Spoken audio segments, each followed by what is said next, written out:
அனைவருக்கும் வணக்கம்.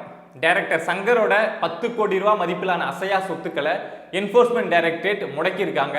கண்டிப்பா இந்த நியூஸ் தமிழ் சினிமாவில் இந்த கதை திருட்டுல சிக்கியிருப்பாங்கல்ல டைரக்டர்ஸ், தயாரிப்பாளர்கள், அவங்களுக்கு ஒரு பெரிய பயத்தையே கொடுத்துருக்கோம். ஸோ என்ன நடந்தது அப்படிங்கிற விஷயத்த இந்த வீடியோவில் டீட்டெயில்டாக பார்த்துருவோம். ஒரு பிரம்மாண்ட இயக்குனர், தமிழில் மட்டும் கிடையாது, சவுத் இந்தியாவிலே ஒரு பிரம்மாண்ட இயக்குனர் அப்படின்னா சங்கரோட பேரை தான் சொல்லுவோம்.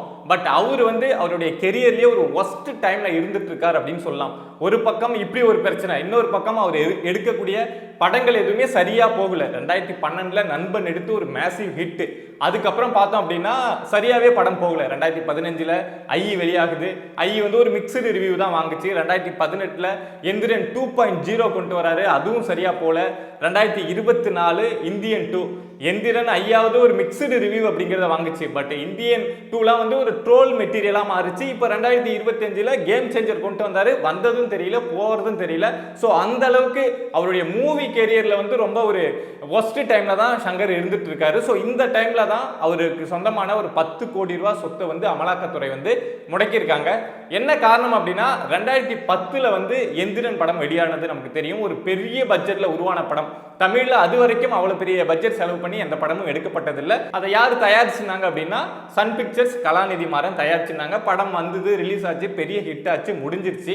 பட் 2011 ஆரூர் தமிழ்நாடன் அப்படின்னு சொல்லக்கூடிய ஒரு எழுத்தாளர், இவங்க யாருன்னு பார்த்தீங்கன்னா நக்கீரன்ல ஒரு முதன்மை துணை ஆசிரியர். இவங்க எக்மோர் கிரிமினல் கோர்ட்ல போயிட்டு ஒரு கேஸ் போடுறாங்க.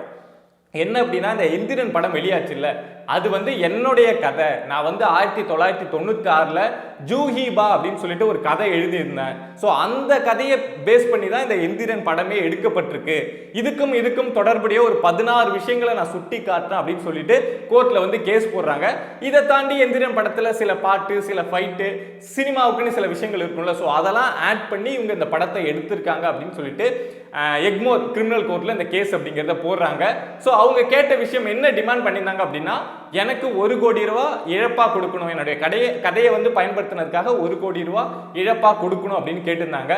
பட் இந்த பிலிம் அந்த ப்ரொடக்ஷன் டீம்ல இருந்தோ இல்ல டைரக்டர் டீம்ல இருந்தோ என்ன பண்ணியிருந்தாங்க அப்படின்னா, அதெல்லாம் கொடுக்க முடியாது அப்படின்னு சொல்லிட்டு இவங்க சென்னை ஹைகோர்ட்டுக்கு போனாங்க. என்ன சொல்லி போனாங்க அப்படின்னா, இதை மாதிரி எங்க படத்து மேல ஒரு வழக்கு அப்படிங்கிறத இதை மாதிரி ஒரு எழுத்தாளர் போட்டிருக்காரு, ஆரூர் தமிழ்நாடன் அப்படிங்கிற ஒரு போட்டிருக்காரு. ஸோ அந்த கேஸை விசாரணையே நடத்தக்கூடாது அப்படின்னு சொல்லிட்டு இவங்க சென்னை ஹைகோர்ட்ல ஒரு பெட்டிஷன் அப்படிங்கிறத போடுறாங்க.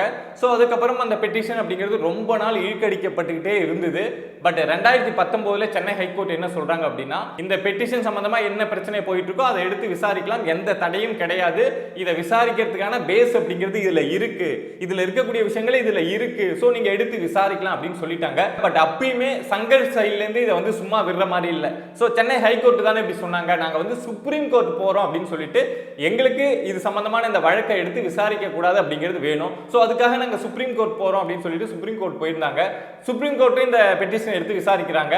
பட் 2020 சுப்ரீம் கோர்ட் என்ன சொல்றாங்க அப்படின்னா, சென்னை உயர்நீதிமன்றம் ஒரு உத்தரவு கொடுத்தாங்கல்ல, இதை எடுத்து விசாரிக்கலாம் அப்படின்னு சொல்லிட்டு, சோ அந்த விஷயத்துல நாங்க தலையிட விரும்பல அப்படின்னு சொல்லி 2020 ஒரு உத்தரவு அப்படிங்கறத போடுறாங்க. சோ அதுக்கப்புறம் திரும்ப எக்மோர் கிரிமினல் கோர்ட்ல இந்த வழக்கு அப்படிங்கிறது விசாரணை அப்படிங்கிறது போயிட்டு இருந்தது. இந்த படம் அப்படிங்கிறது அந்த ஜூஹிமா கதையை அதை பேஸ் பண்ணி தான் எடுக்கப்பட்டிருக்கு. ஸோ சங்கர் இதுக்கு காப்பி ரைட் வாங்கியிருக்கணும் அப்படிங்கிற அடிப்படையில் இப்போ சங்கருக்கு சொந்தமான ஒரு 10 கோடி ரூபாய் மதிப்பிலான அசையா சொத்துக்களை என்ஃபோர்ஸ்மெண்ட் டைரக்டரேட் முடக்கியிருக்காங்க. ஏற்கனவே ரொம்ப கஷ்டமான காலகட்டம் சங்கரோட லைஃப்ல. ஸோ இப்போ இந்த பிரச்சனையும் நிற்கிது. ஸோ அடுத்து வேல்பாரி எடுப்பாரா மாட்டாரா அப்படின்னு ஒரு பெரிய கேள்வி போயிட்டு இருக்கு. எல்லாரும் வேல்பாரிக்கு வேலை செய்ய ஆரம்பிச்சிட்டார் அப்படின்னு சொல்றாங்க. பட் அவங்க டீம் தரப்புலேருந்து இது வரைக்கும் எந்த ஒரு அனௌன்ஸ்மெண்ட்டும் வரல, நாங்கள் வேல்பாரி எடுக்க போறோமா இல்லையா அப்படின்னு. ஒரு பிரம்மாண்டத்தோட உச்சத்துல இருந்த சங்கரால ஒரு 13 வருஷமா போராடிட்டு இருக்காரு. ஒரு பெரிய மேசிவ் ஹிட் அப்படிங்கிறத கொடுக்க முடியல. அப்படிங்கிறப்போ இப்போ அவருக்கு இன்னொரு பிரச்சனையும் சேர்ந்திருக்கு. பட் இதுல என்ன ஒரு நல்ல விஷயம் அப்படின்னா, தமிழ் சினிமாவில் எப்பொழுதுமே ரொம்ப காலமா இருக்கக்கூடிய பிரச்சனை தான், அதாவது இந்த கதை திருட்டு அப்படிங்கிறது. ஏதாவது ஒரு படம் ரிலீஸ் ஆகும், ரிலீஸ் ஆனதுக்கப்புறம் ஏதோ ஒரு அசிஸ்டன்ட் டைரக்டரோ இல்லை யாரோ ஒரு நபரோ ஏதோ ஒரு எழுத்தாளரோ என்ன சொல்லுவாங்க அப்படின்னா, அது என்னுடைய கதை அப்படின்னு சொல்லுவாங்க. பட் அது ஒரு சின்ன இஷ்யூ ஆகும். பட் அங்கே இருக்கக்கூடியவங்களால ஃபைட் பண்ண முடியாது, ஃபைட் பண்ணி அது என்னுடைய கதை தான் அப்படின்னு ப்ரூவ் பண்ண முடியாது. இதுக்கு முன்னாடி அதே மாதிரி எத்தனையோ கதைகளுக்கு இந்த பிரச்சனை நம்ம பார்த்துருப்போம். கத்திக்கு இந்த பிரச்சனை வந்தது, 7ஆம் அறிவு படத்துக்கு இந்த பிரச்சனை வந்தது. ஸோ இதே மாதிரி நிறைய படங்கள் இதே மாதிரி பிரச்சனை ஆகும். அந்த கதை வந்து என்னுடையது தான் அப்படின்னு நிறைய பேர் வந்து ஃபைட் பண்ணுவாங்க. பட் ஒரு டைமுக்கு அப்புறம் அது அப்படியே டைல்யூட் ஆகி அது முடியாமல் போயிடும். பட் இப்போ ஷங்கருக்கு கொடுக்கப்பட்டிருக்க இந்த பிரச்சனை இருக்குல்ல, இந்த சொத்து முடக்கப்பட்ட விஷயம் இருக்குல்ல, ஸோ இது வந்து இனிமேல் வந்து ஏதாவது ஒரு கதை இருக்குப்பா, இந்த அசிஸ்டன்ட் டைரக்டர் வந்து ஒரு கதை சொன்னான், அந்த கதையிலேருந்து நம்ம இந்த லைனை மட்டும் உருவி எடுத்து நாம் ஒரு கதையை உருவாக்கிடுவோம் அப்படின்னு யோசிக்கக்கூடிய நிறைய டைரக்டர்ஸ் இருப்பாங்கல்ல, நிறைய தயாரிப்பாளர்கள் இருப்பாங்கல்ல. ஒரு டைரக்டர் வந்து கதை சொல்லிட்டு போவான், பட் அந்த டைரக்டர் போக விட்டுட்டு அந்த கதையில் இருக்கக்கூடிய அந்த கருவை தூக்கிட்டு இன்னொரு டைரக்டரை வச்சு படம் பண்ணக்கூடிய தயாரிப்பாளர்கள் இருப்பாங்கல்ல. ஸோ அவங்களுக்கெல்லாம் இந்த விஷயம் அப்படிங்கிறது கண்டிப்பா ஒரு பெரிய பயத்தை கொடுத்துருக்கோம். ஏங்க, ஒரு எழுத்தாளர் வந்து ஒரு கதையை எழுதி வச்சிருக்காரு, ஒரு புத்தகம் வச்சிருக்காரு அப்படின்னா அந்த கதை உங்களுக்கு பிடிச்சி போச்சு அப்படின்னா நீங்க அவர்கிட்ட போய் கேட்டீங்க அப்படின்னா ஒன்றும் பெரிய அமௌண்ட்லாம், ஒரு ரைட்டர் வந்து என்னுடைய கதை வந்து அவ்வளோ பெரிய கதை அப்படின்னு சொல்லிட்டு ஒரு பெரிய அமௌண்ட்லாம் வந்து டிமாண்ட் பண்ண மாட்டாங்க. ஏதாவது ஒரு 5 லட்சம் 10 லட்சம் தான் கேட்பாங்க. கேட்டால் அவங்களே வந்து அவங்களுடைய கதையோட காப்பிரைட் அப்படிங்கிறத கொடுத்துருவாங்க. அதை விட்டுட்டு அவங்களுக்கே தெரியாமல் நான் இந்த கதையை எப்படி மாத்திரம் பாரு, அந்த கருவை மட்டும் நான் உருவி நான் எப்படி இதில் மேஜிக் பண்ணுறேன் பாரு அப்படின்னு சொல்லி அந்த படத்தை எடுத்து அந்த படம் வந்து அதுக்கப்புறம் சர்ச்சையாகி இதை மாதிரி அசிங்கப்படுறதை விட அந்த அந்த கதை பிடிச்சி போச்சு, நான் ஏதோ ஒரு பத்திரிகையில் படித்தேன், ஏதோ ஒரு இடத்த கேள்விப்பட்டேன், அந்த கதை பிடிச்சிருக்கு அப்படின்னா அந்த ஓனர்கிட்ட நாமளே பேசி அவங்களுக்கும் ஒரு மரியாதை கொடுத்து, ஏன்னா ஒரு கதையை வந்து ஒரு டைரக்டர் வாங்குறாரு அப்படின்னா அவங்களுக்கும் ஒரு மரியாதை கிடைக்கல. ஒரு எழுத்தாளராக இருந்தாலும் ஒரு அசிஸ்டன்ட் டைரக்டராக இருந்தாலும் அவங்களுக்கு ஒரு மரியாதை கிடைக்கும்ல, இது இவங்களோட கதை தான் அப்படிங்கிறப்போ. ஸோ அந்த மரியாதை அவங்களுக்கு போயிடக்கூடாது, நாமளே வச்சுக்கணும் அப்படிங்கிறதுக்காக இதை மாதிரி பண்ண போய் இப்போ எவ்வளோ பெரிய பிரச்சனையெல்லாம் ஃபேஸ் பண்ண வேண்டியது இருக்கு பாருங்க. சிம்பிளாக ஒரு இது பிடிச்சிருக்கு அப்படின்னா அதை படைச்சவங்களுக்கும் ஒரு அங்கீகாரம், அவங்க படைச்சு அந்த உழைப்பு இருக்குல்ல அதுக்கான ஒரு அமௌண்ட், பெரிய அமௌண்ட். ஒரு டைரக்டர் மாதிரி ஒரு படம் எடுக்க 100 கோடி கேட்குறாங்க, 10 கோடி கேட்குறாங்க அப்படின்லாம் கிடையாது. நீங்க ஆரம்பத்திலே போய் கேட்டீங்க அப்படின்னா சில லட்சங்கள்லேயே முடிஞ்சு போற ஒரு விஷயம் தான்.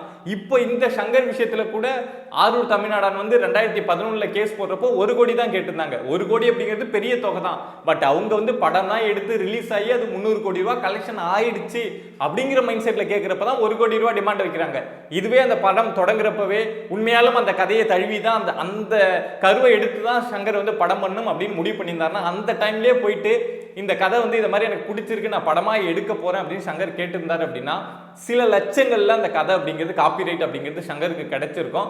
ஸோ ஷங்கருக்கு இப்போ கொடுக்கப்பட்டிருக்க இந்த தொந்தரவு இருக்குல்ல, ஸோ இது இருக்கக்கூடிய மற்ற டைரக்டருக்கு கண்டிப்பாக ஒரு பெரிய பாடமாக இருக்கும் அப்படின்னு நினைக்கிறேன். ஸோ இது மாதிரி சொசைட்டியில் நடக்கக்கூடிய விஷயங்களை நீங்கள் தெரிஞ்சுக்கணும் அப்படின்னு நினைச்சீங்கன்னா பிரபா டாக் சேனலை சப்ஸ்கிரைப் பண்ணி சப்போர்ட் பண்ணுங்க. நன்றி.